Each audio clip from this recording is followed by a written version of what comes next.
Silakan duduk Bapak Ibu Saudara yang diberkati Tuhan. Sebelum saya menyampaikan firman Tuhan, saya berharap kita menjadi orang-orang yang aktif di dalam mendengar firman Tuhan. Jadi Bapak Ibu, ketika saudara mendapatkan sebuah pernyataan yang memberkati, selalu mengatakan amin. Kenapa? Pada waktu saudara mengatakan amin, saudara sedang mengatakan bahwa firman Tuhan itu akan terjadi di dalam hidup saudara.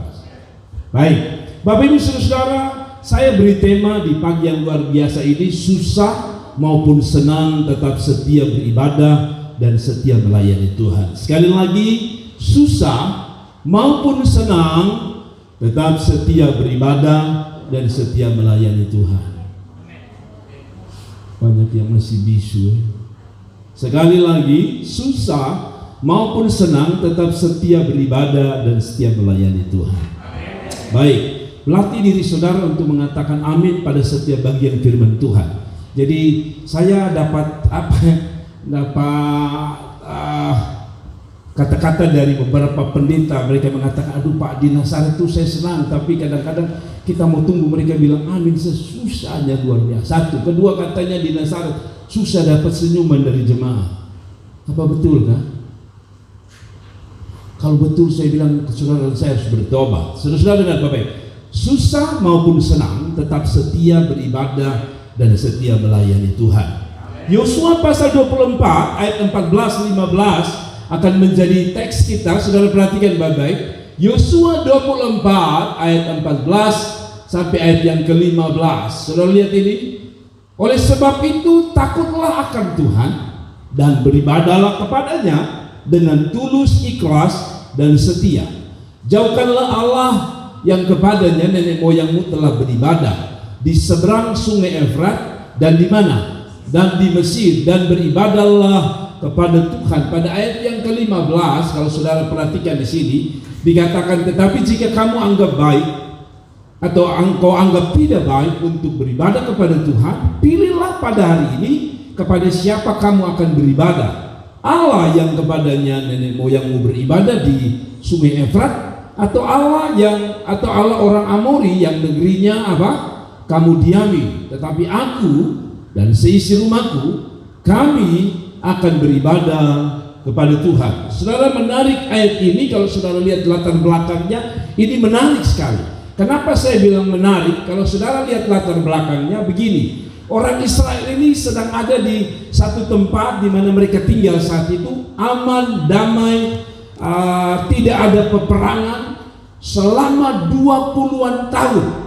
Tapi sebelum mereka pada titik ayat ini, mereka berperang. Saudara tahu kalau yang namanya perang. Saya dengar dari saudara kita yang di Ambon pada waktu perang antara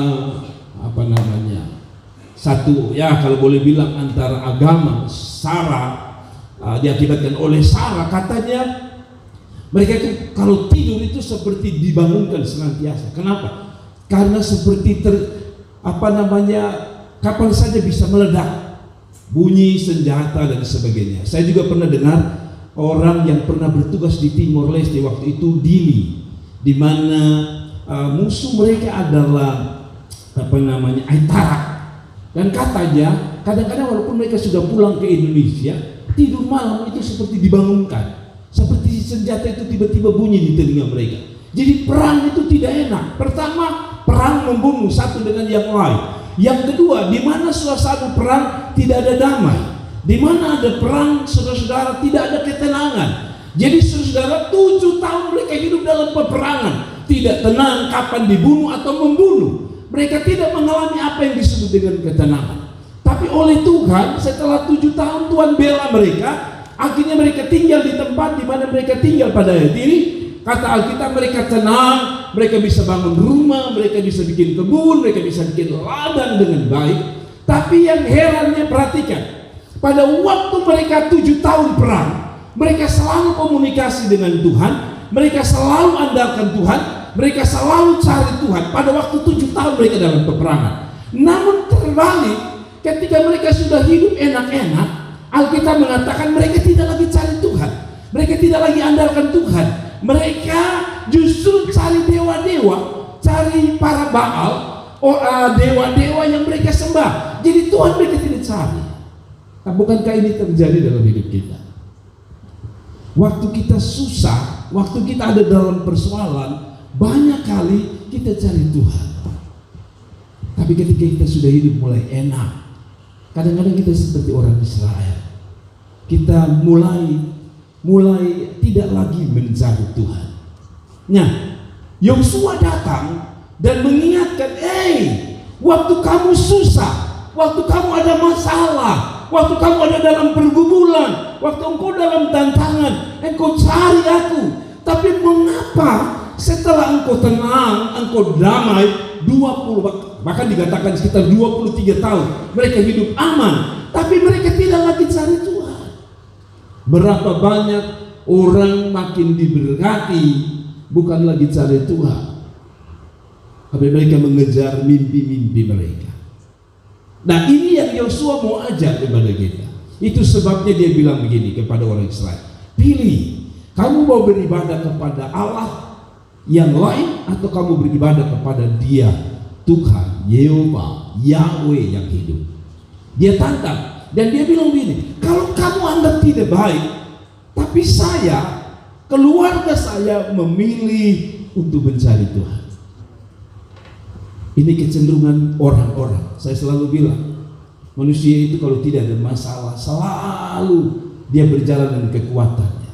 Tapi maaf, kalau sudah sakit berat, sudah sakit parah, baru kita bilang, Tuhan, tolong saya. Persis seperti orang Israel. Saya kenal seseorang yang cukup diberkati dengan luar biasa. Pada waktu dia diberkati, dia punya mobil banyak gitu. Satu waktu saya ingat, saya baru pulang dari sekolah Alkitab. Jadi mamanya ini karena seorang hamba Tuhan, bilang ke dia, kakak, tolong antar mama dengan pendeta, yaitu saya, ke tempat gereja di mana mereka melayani. Karena rumah yang jauh, kami diantar. Betapa kaget saya waktu saya mendengar anaknya bilang kepada mamanya begini, mama nih, itu ada cari uang, cuma mama suruh bisa pakai oto. Lalu saya pikir begini, ini untuk Tuhan. Kamu dapat mobil banyak itu dari Tuhan. Ya, singkat cerita, saya kasih tahu saudara, hidup orang itu sekarang jangankan punya mobil satu, mobil bekas bahkan motor saja susah. Dia harus tinggal di tempat-tempat orang, bukan lagi rumahnya. Padahal dulu dia, saya kenal orang kaya luar biasa. Saya mau bilang sama saudara, kalau Anda hanya jadikan Tuhan sebagai dokter, yaitu kalau ada masalah baru saudara datang, saudara tidak ada bedanya dengan orang Israel. Kita cari Tuhan bukan karena kita diberkati atau tidak. Tadi saya bilang, mau susah, mau senang, tetap cari Tuhan.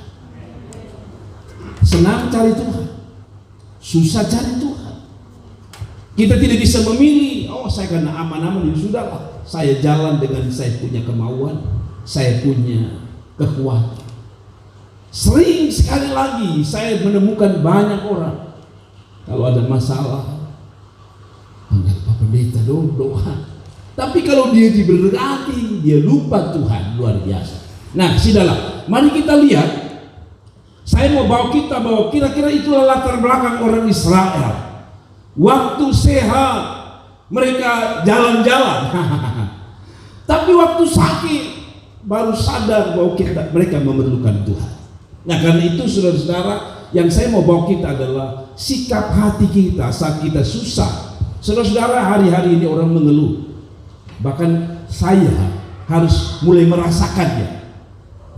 Dulu kalau saya isi bensin pertalite di mobil saya 200.000, itu saya sudah pakai kemana-mana. Sekarang pakai 100.000 saja, aduh, rasanya lu baru jalan beberapa kilo sudah habis, karena dari 7.000 sekian menjadi 10.000.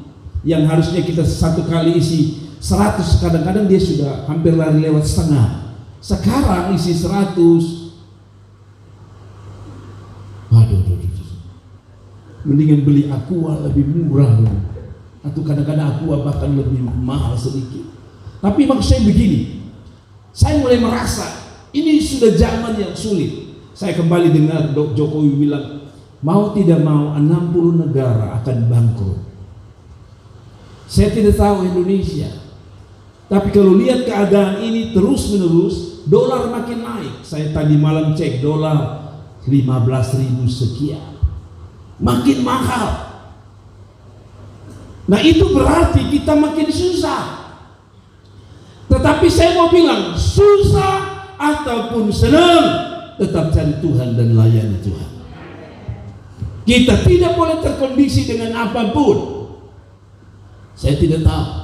Biasanya kita pakai Maxim, itu mobil saya ingat 18.000. Tadi kemarin anak saya pesan sekitar 24.000. 18 ke 24 berarti tambahan berapa? 6.000. Bisa bayang, mahal. Semua orang bertanya,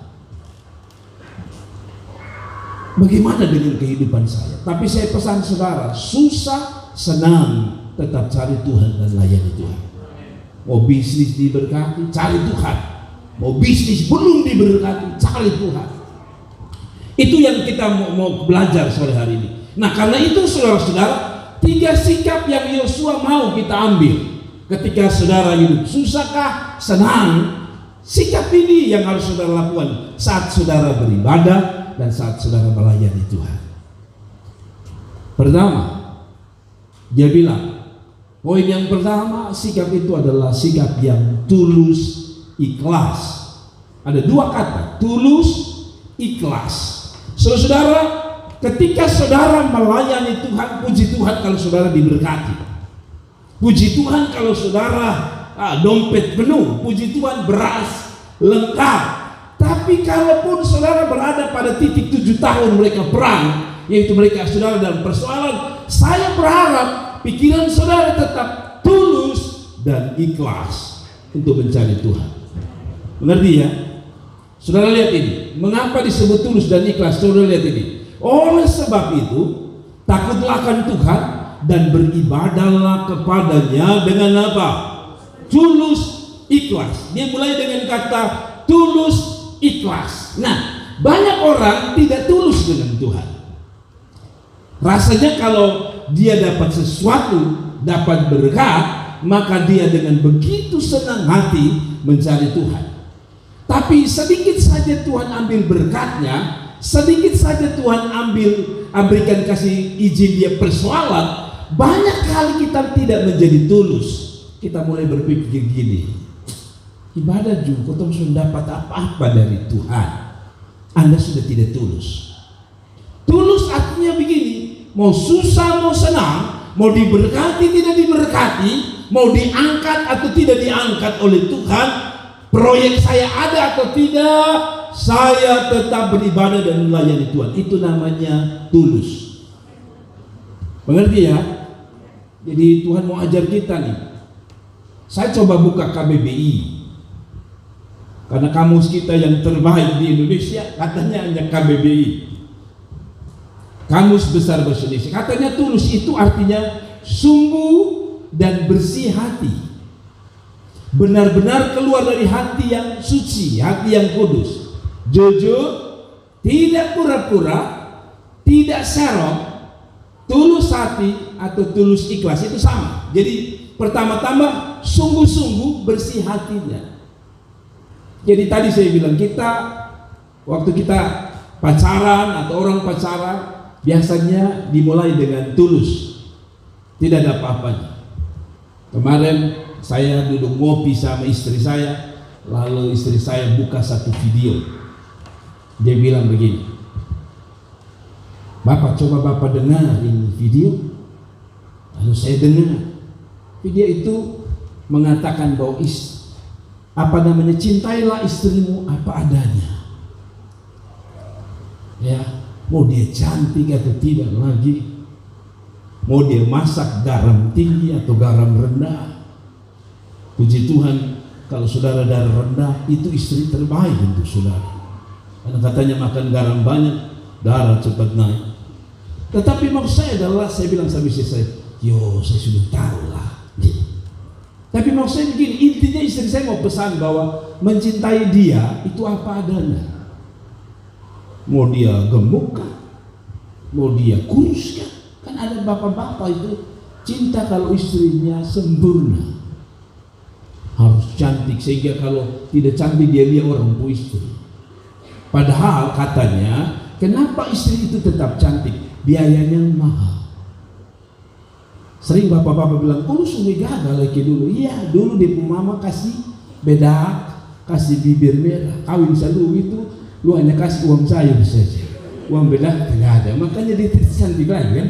Nah, saudara, nah dulu kita tulus, ya kan? Kita pacaran dan dia rata-rata tulus ya, masih ingat ya waktu pacaran awal-awal tulus. Bawa apa saja kita dari hitung-hitung. Jalan jauh, kupang di jalan. Tapi setelah kawin, kita mulai hitung-hitung. Kasih doi itu dia sembunyi separuh, baru dia kasih. Ini mama, ini semua. Padahal di saku ada saku belakang jeans itu kan ada saku kecil di sini. Dia taruh di sini. Nah, sudah mulai tidak tulus. Nah, demikian dengan Tuhan. Saudara, orang yang tulus artinya mau susah, mau senang, mau diberkati, belum diberkati, saya memilih untuk beribadah kepada Tuhan. Kasih tepuk tangan untuk Tuhan. Mau sudah pak jodoh kok belum? Mau sudah pekerja atau belum? Ya kan? Mau sudah dapat apa? Pangkat atau belum? Saudara harus tetap tulus. Yang kedua dia bilang sungguh-sungguh dan bersih hati. Saudara beribadah bukan karena hati saudara lagi senang atau susah. Nah, kita ini kan selalu dipengaruhi oleh hati. Kalau hati kita lagi tidak enak, rasanya mau duduk berdoa saja susah ya. Kadang-kadang kita dipengaruhi oleh, ada orang bilang sama saya, Bapak Gembala, saya mau datang gereja. Habis kenapa lu tidak datang gereja? Hai, tiap kali mau datang gereja ini bete demi tua ribut terus. Itu cara-cara setan. Sebenarnya sudah bilang, parek dulu dong, lu jangan ganggu sepuh hati. Saya tetap mau datang cari Tuhan. Ngapain saudara diganggu oleh orang lain? Ada amin. Nah, kalau apalagi saudara ibadah di negara-negara muslim yang cukup keras, itu bukan hanya ganggu saudara, mereka bisa membunuh Anda, tapi mereka tetap tulus mencari Tuhan. Nah, karena itu saudara, dia bilang yang benar-benar keluar dari hati yang suci. Untuk saudara beribadah menyembah Tuhan, jangan dipaksa-paksa. Kadang-kadang saya di doa Jumat itu agak sedikit paksa. Saudara, jangan diam, mari kita berdoa. Baru saudara buka mulut. Tapi kalau tidak disuruh, saudara tidak tergerak. Nah, padahal itu benar-benar keluar dari hati saudara. Ada amin. Kalau saudara bilang dia Tuhan yang baik, benar-benar dia Tuhan yang baik. Kalau dia bilang dia luar biasa, bilang dia luar biasa. Ada amin. Kadang-kadang kita dipengaruhi situasi. Waktu lagu itu berkata semua baik, tapi dalam hati gini, saya kok hidup khusus lah begini. Itu Anda sudah tidak tulus. Mau apapun yang terjadi, semua itu baik. Kasih tepuk tangan itu Tuhan. Masa hanya gara-gara istri saya hari itu goreng tempe, lalu saya bilang hari ini kita cerai. Masa hanya tempe. Demikian dengan hidup kita. Kita mungkin tidak melakukan itu, tapi dengan Tuhan kadang-kadang waktu usaha kita mulai turun, hati kita mulai kecewa dengan Tuhan. Mulai putus pacar, saudara limpiaskannya kepada manusia atau kepada Tuhan tepatnya. Ada seorang saya jiplak di pungkata, dia bilang begini, saudara, dengan baik-baik, ini bagus kan. Dia bilang begini,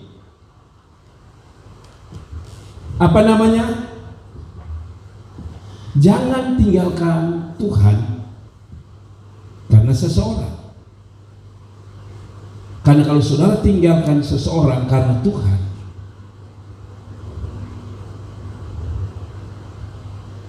itu sesuatu yang membuat Anda disebut sebagai orang kurang ajar. Katanya ditinggalkan seseorang karena Tuhan, dengar baik-baik, ditinggalkan seseorang karena Tuhan itu wajar. Bilang, ditinggalkan seseorang karena Tuhan itu wajar. Tetapi meninggalkan Tuhan karena seseorang, kamu kurang ajar. Saya ulang-ulang. Ditinggalkan seseorang karena Tuhan. Ditinggalkan seseorang karena Tuhan itu apa? Wajar. Ditinggalkan seseorang. Tapi meninggalkan Tuhan karena seseorang, kamu kurang ajar. Satu wajar, satu kurang ajar. Ya kali kita bawa hubungan kita dengan manusia, kita bawa kepada Tuhan. Sebenarnya kita mau ke gereja, tapi lihat kawan satu itu tidak sejahtera. Anda sudah tidak tulus. Karena masa gara-gara manusia Anda meninggalkan Tuhan? Ya Bapak, tapi mata ini selalu melihat. Pertanyaan saya sederhana, sempurnakah Anda? Kalau begitu tidak ada alasan. Apapun yang terjadi, saya tulus beribadah kepada Tuhan. Kasih tepuk tangan untuk Tuhan. Nah, lalu lanjut dia katakan begini, saudara. Nah, saya tulis di bawah seperti ini. Tanpa ketulusan, ibadah kita menjadi tidak murni.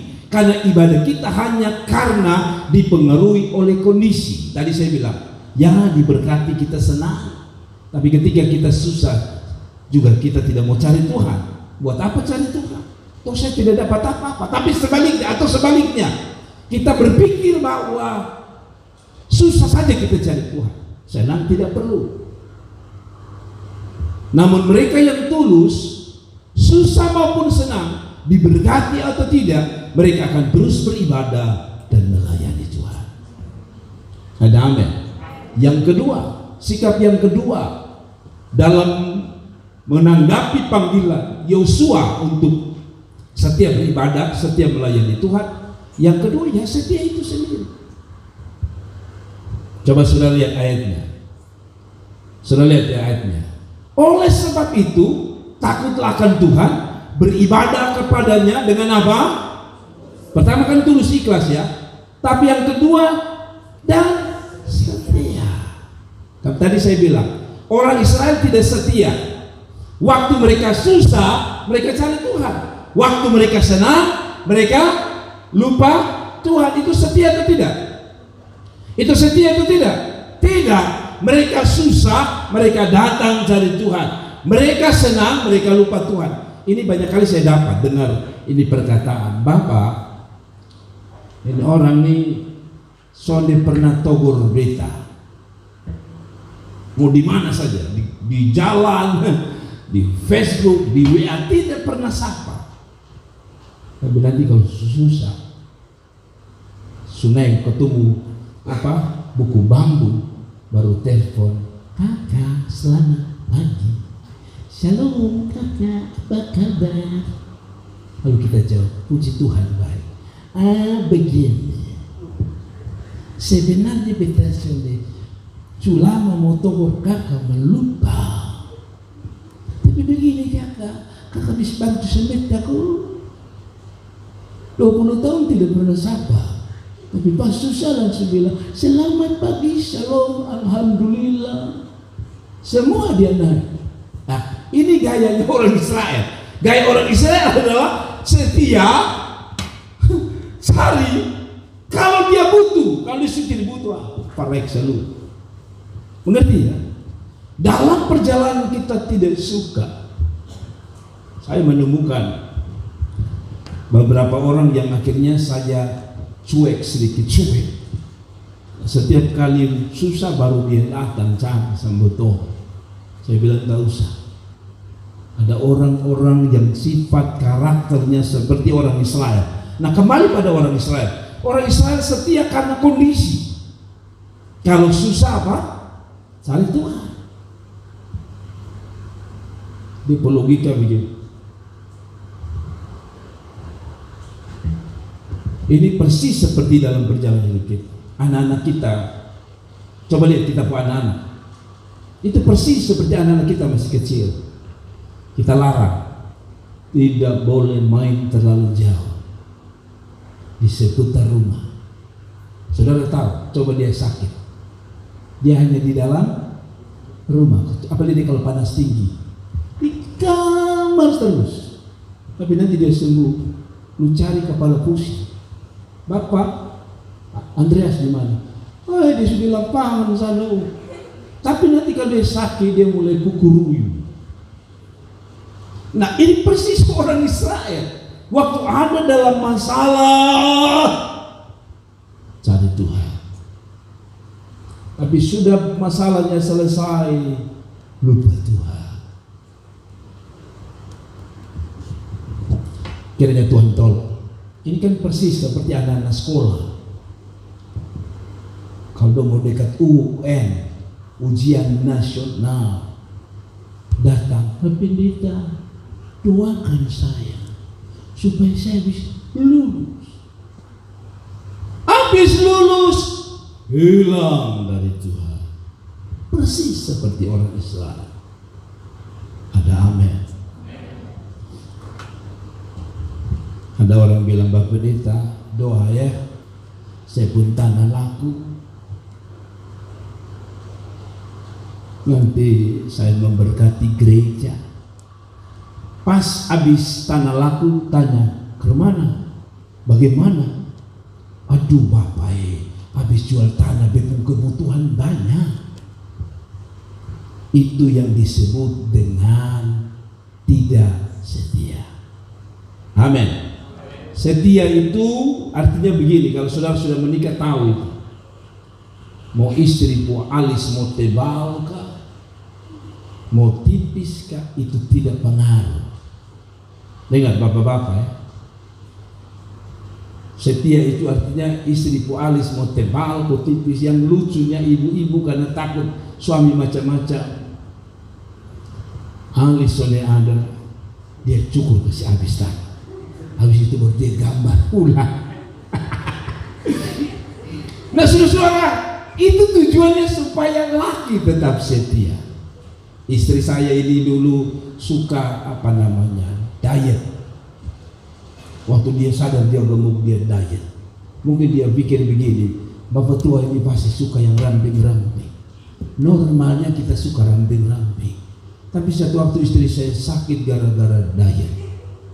Kalau saya bilang sama istri saya, tak usah diet deh, tak usah diet. Lu mau besar ke ini gereja tuh, saya tetap terima kau. Mengerti ya? Namun bapak-bapak ini kadang-kadang tidak adil. Dia mau istrinya ramping, dia sendiri hamil 8 bulan. Mengerti ya? Saya ketemu bapak-bapak itu perutnya buncit, istrinya ramping. Tidak adil sekali. Itu namanya tidak setia. Ada amin. Maksudnya begini, bukan berarti gemuk atau kurus salah, tidak. Artinya begini, dia mau gemuk kah, dia mau kurus kah, kalau orang dasarnya punya roh setia, pasti setia. Tidak ada kata amin. Sebab banyak kali setia itu terkondisi. Katanya ibu-ibu atau wanita itu setelah melahirkan itu dia makan tanpa. Tahu makan tanpa. Sujaga macam apapun katanya pinggul wanita setelah melahirkan itu pasti melahap. Anda tidak bisa minta dia. Kalaupun ada 1-2 orang itu khusus, biayanya mahal. Karena beli dia obat untuk tetap kurus itu mahal. Lu beli berasanya susah, lu mau beli obat lagi. Tapi dengar, tetap setia. Saya selalu bilang, nanti suami sugigi ompong pun tetap bilang dia kado dari Tuhan. Dan sekarang kita senyum gigi masih lengkap.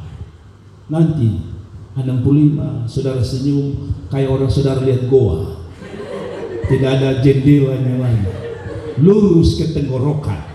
Tapi tetaplah kita berkata, saya tetap setia. Amin. Amin. Saya tidak tahu nanti saya ada istri ini mana yang lebih kuat, yang masih bisa jalan. Tapi saya menemukan ada beberapa orang yang saya suka sekali. Saya kenal beberapa tetangga saya yang sampai tua, dia pun suami jaga dia karena sakit, sudah tua, jaga istrinya sampai sudah tahu yang sakit kanker itu adalah istrinya, tapi yang mati suaminya. Kenapa? Siang malam tidak tidur. Yang sakit siapa? Istrinya, yang mati suami.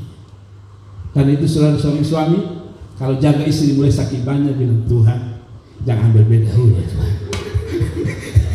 Selalu sebanyak kali begitu, katanya orang yang jaga yang mati. Kenapa? Karena memang mereka mete. Orang sakit kan kita biasa pesan, Bapak tidur, begitu kan? Kita sendiri tidak tidur, yang jaga. Apalagi kalau dia sedang dipasang selang. Itu sebabnya saya paling hargai orang yang jaga orang sakit. Karena jaga orang sakit tidak gampang. Saudara bertaruh kepala, panas tinggi, nah, gitu. Itu tidak gampang. Tapi sekali lagi tetap setia. Saya juga lihat beberapa orang-orang tua yang asik gitu. Sutua dan bertarik satu dengan satu. Ada bapak yang tarik mama, ada mama tarik bapak. Saya tanya saudara, kalau saudara tua, saudara mau yang mana? Ditarik atau menarik? Nah, terserah, yang penting dia tarik bigot. Tapi maksud saya adalah setia. Amin. Amin. Saudara setia. Setia itu artinya dia lihat saudara atau tidak lihat tetap setia. Bapak-bapak yang bawa ojek, bawa oto, ingat tetap setia. Tidak ada kata amin. Jangan satu penumpang naik, saudara lihat lalu, wih lo naik, lu beda dari bini. Itu asal bini jandeng, asal lu berhenti dari sopir memang. Mengerti ya? Jangan ojek baru saudara puji dia di jalan. Ibu gojek ibu ini enak, bawa sampai Timor Leste juga kita suka karena ibu ringan. Hai betul beda. Nah itu tanda-tanda mulai nakal. Ya, saudara pernah waktu menikah bikin janji begini, Tuhan di hadapanmu aku setia. Biasanya hanya ada gini, sakit maupun sehat, betul ya? Betul, mati maupun hidup. Tapi kan tidak ada tambahan. Waktu dia kurus, gemuk saya tinggalkan, tidak ada. Saya ini dulu kurus sekali. Sekarang ini saya mau kasih turun, susahnya minta ampun. Saya sudah lari, anak-anak saya sampai ketawa karena saya lari lalu saya gantung tas beras 20 kilo saya lari. Nah dia tidak turun ini perut ini. Rasanya saya mau seperti di video sentil dia kurang ajar. Tapi saya bersyukur istri saya terima apa adanya karena mungkin saya diterima dia apa adanya. Amin. Bapak-bapak, kata Pak Melanto, walaupun saudara tidak bisa peluk, lingkar dia lari tak putar, tapi tetap setia. Amin. Amin. Itu sebabnya katanya kalau sudah dari muda tidak setia, katanya tua pun tidak setia. Kalau pacaran sudah 8-9 orang, lebih baik bilang sama lu iskraubis di mana kau biar. Karena katanya penyakit itu akan berlanjut. Ada orang di sini 8-9, angka di ujian 5-6. Tapi angka pacaran 8-9, bahkan melebihi angka 10-12. Tuhan tolong kita. Ada amin. Kalau ada di sini bertobat. Ada amin. Ada amin. Bilang setia. Jadi mau ada doi tidak ada doi, setia. Tadi saya bilang kalau bensin ini makin naik makin naik. Kalau saudara tidak tulus, kita mulai hitung-hitungan sama Tuhan. Aduh. Ojek pergi gereja sekian, pulang sekian. Kita mulai hitung-hitung sama Tuhan, maka kita sudah tidak lagi tulus dengan Tuhan. Ada amin. Ada amin. Saudara yang terakhir, Sikap yang terakhir adalah komitmen. Bilang apa? Komitmen. Sudah lihat, kita lihat pada poin yang ketiga, komitmen. Yosua pasal 24 ayat yang ke-15. Saya akan selesai, sudah lihat ini.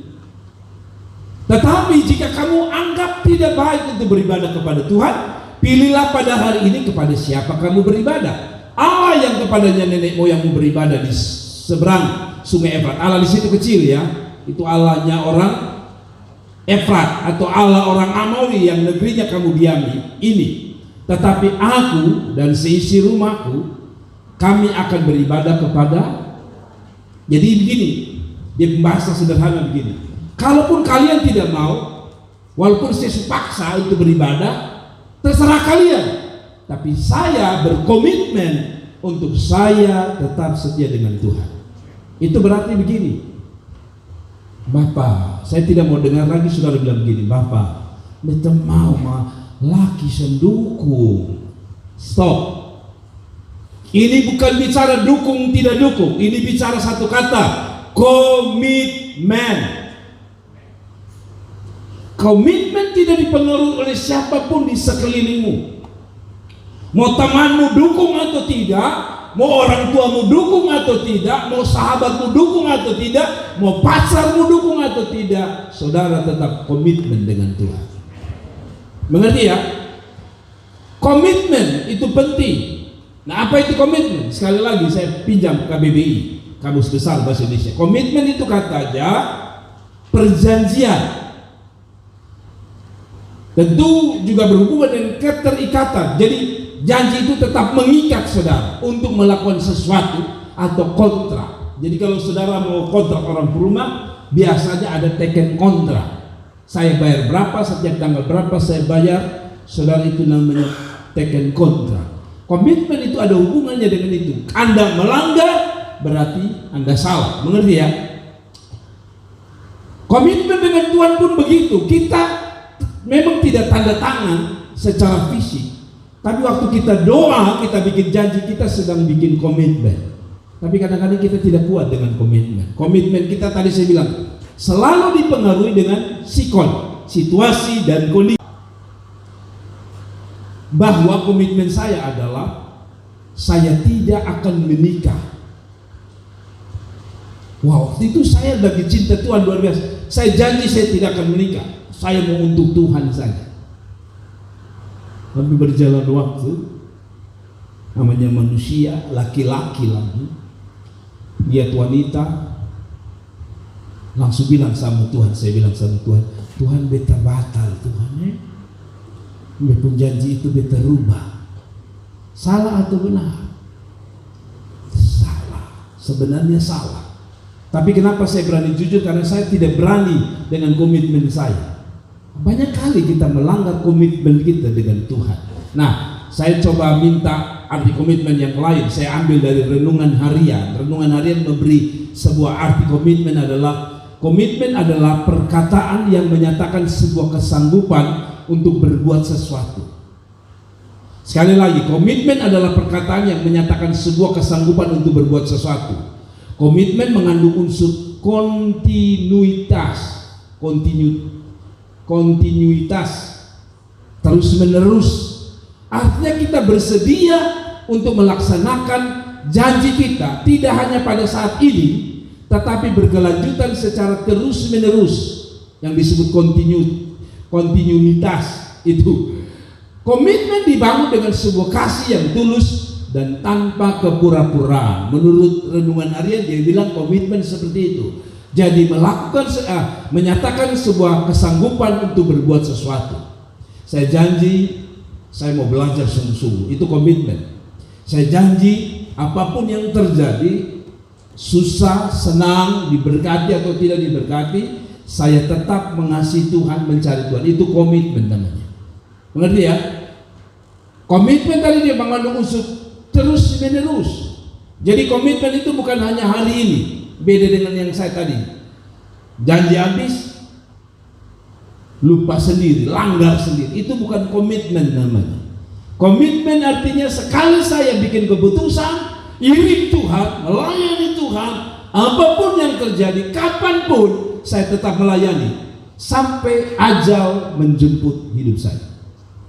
Itu komitmen. Makanya Paulus pernah bilang begini, bagiku hidup adalah Kristus dan mati adalah untung. Itu bukan hanya penyataan bagi saya, itu komitmen. Dia punya komitmen. Kalau saya masih hidup, Tuhan. Saya mati pun, Tuhan. Wow, itu luar biasa. Kalau boleh diterjemahkan, saya sehat, Tuhan. Saya sakit pun, Tuhan. Ngerti ya? Itu baru namanya komitmen. Saya tulis komitmen hanya bisa terjadi kalau kita sadar betapa baiknya Tuhan dalam hidup ini. Mengapa kita tinggalkan Tuhan? Karena selalu kita lihat baik buruknya Tuhan. Padahal Tuhan pernah buruk dengan saudara? No. Yang buruk dan baik itu kita. Sebentar kita baik dengan Tuhan, sebentar kita buruk dengan Tuhan. Tapi Tuhan, Dia tetap baik. God is good all the time. Tuhan itu baik dalam segala keadaan, segala waktu. Yang setuju katakan amin. Saya suka dengan lagunya Don Moon. God is good all the time. Wow, itu bagus sekali. Tuhan itu baik di dalam segala waktu. Ada amin. Nah, saudara-saudaraku yang diberkati Tuhan, saya akan tutup dengan ini. Tuhan memberkati. Tapi mau saya begini, 3 sikap. Jangan lagi seperti orang Israel, susah datang cari Tuhan, senang pergi. Atau sebaliknya, senang mencari Tuhan, diberkati cari Tuhan, susah kita bilang Tuhan, rasanya kita putus hubungan. Sekali lagi, susah senang cari Tuhan. Bilang, susah senang cari Tuhan. Diberkati, belum diberkati cari Tuhan. Sehat, sakit, tetap cari Tuhan. Ada amin. Kecuali saudara memang sudah tidak berdaya lagi, hanya di atas tempat tidur, tidak masalah. Tapi itu pun Anda bisa cari Tuhan dalam konteks cari wajah Tuhan. Hizkia, Raja Hizkia maksud. Pernah saudara dengar Raja Hizkia? Apa yang terjadi di Raja Hizkia? Kata Alkitab, dia mau mati. Tuhan bilang, Hizkia, kau akan mati. Tapi Alkitab bilang, Hizkia, cari wajah Tuhan. Ada amin. Tapi jangan tunggu seperti Hizkia, susahin mau mati baru cari Tuhan. Selama Tuhan masih kasih sehat, selama Tuhan masih kasih kaki lengkap, selama Tuhan masih kasih ini tenaga untuk cari Tuhan, cari Tuhan. Apalagi kalau Tuhan limpahi saudara dengan anugerah berkat yang luar biasa, cari Tuhan. Amin. Amin. Memang cenderung kita senang itu melupakan sesuatu. Saya ingat dulu waktu saya awal-awal pelayanan, jalan kaki saya jalan. Lalu namanya manusia, Tuhan, kalau saya kasih motor, saya akan pelayanan lebih luar biasa. Tuhan kasih saya motor biasa saja, stabil. Satu waktu saya pergi ke Belu. Ketika saya sampai di Belu, waktu saya menggunakan sepeda motor, tahun 2000-an berapa gitu. KKR di Atambua pakai motor ke Belu, pakai motor pinjaman lagi. Jadi saya pergi Belu, dari sini kami ke Belu dulu, Belu Atambua. Tengah malam habis saya KKR, teman-teman bilang, Pak, kita langsung balik. Oke. Kalau teman-teman bilang, Pak, nanti datang lagi ya. Saya bilang, tenang, kalau saya sudah ada kendaraan, saya datang. Tapi ketika Tuhan kasih saya justru mobil, kesibukan yang lain telah membuat saya hampir-hampir tidak bisa ke mereka. Karena pertama, terlalu jauh. Tapi itulah manusia. Selama dia kurang, dia seperti bikin komitmen. Tapi kalau sudah ada, malah lupa Tuhan. Tuhan tolong kita ya, supaya kita bertobat dari itu. Ada amin. Saya bilang sama saudara-saudara yang main musik, khusus anak-anak muda,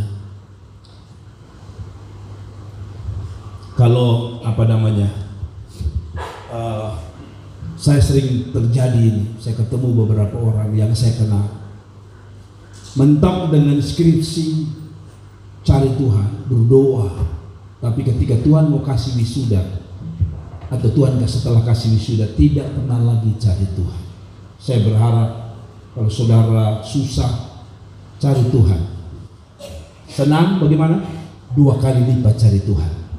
Sekali lagi, susah cari Tuhan, senang 2 kali lipat cari Tuhan. Kasih tepuk tangan dan mari kita bangkit berdiri, kita berdoa bersama-sama. Saya undang pemain musik ada di depan.